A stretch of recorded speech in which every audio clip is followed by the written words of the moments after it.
மனிதர்களின் இன்றைய வாழ்க்கையில் சமூக வலைத்தளங்கள் ஒரு பிரிக்க முடியாத பகுதியாகவே மாறிவிட்டன.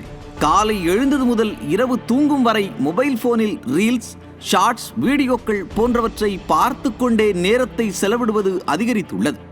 ஆரம்பத்தில் பொழுதுபோக்காக இருந்த இந்த பழக்கம் இன்று பல இளைஞர்களின் நேரத்தையும் மனநிலையையும் எதிர்காலத்தையும் பாதிக்கும் அளவுக்கு வளர்ந்து வருகிறது. குறிப்பாக ரீல்ஸ் போன்ற சிறு வீடியோக்கள் மனிதர்களின் கவனத்தை சில வினாடிகளில் கவரும் வகையில் உருவாக்கப்படுகின்றன. ஒரு வீடியோ முடியும் முன்பே அடுத்த வீடியோ தானாக வரும் நிலையில் இளைஞர்கள் நேரம் போவதையே உணராமல் தொடர்ந்து பார்ப்பதற்கு அடிமையாகி வருகின்றனர். இதனால் படிப்பில் கவனம் குறைதல், தூக்கமின்மை, மன அழுத்தம் போன்ற பிரச்சனைகள் அதிகரித்து வருகின்றன. மேலும் சமூக வலைத்தளங்களில் மற்றவர்களின் வாழ்க்கையை பார்த்து தங்களை ஒப்பிடும் மனநிலை அதிகரித்துள்ளது.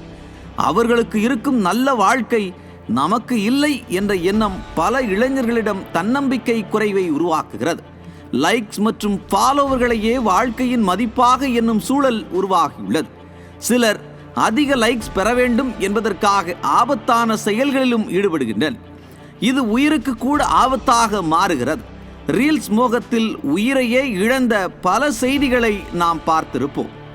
சமூக வலைதளங்களை அதிகமாக பயன்படுத்துவதால் குடும்ப உறவுகள் மற்றும் நண்பர்கள் உடனான உண்மையான உரையாடல்களும் குறைந்து வருகின்றன.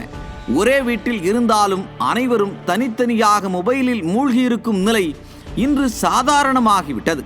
தொழில்நுட்பம் மனிதர்களை இணைக்க வந்தாலும் அதையே தவறாக பயன்படுத்தும் போது மனிதர்கள் தனிமைப்படுத்தப்படுகின்றனர்.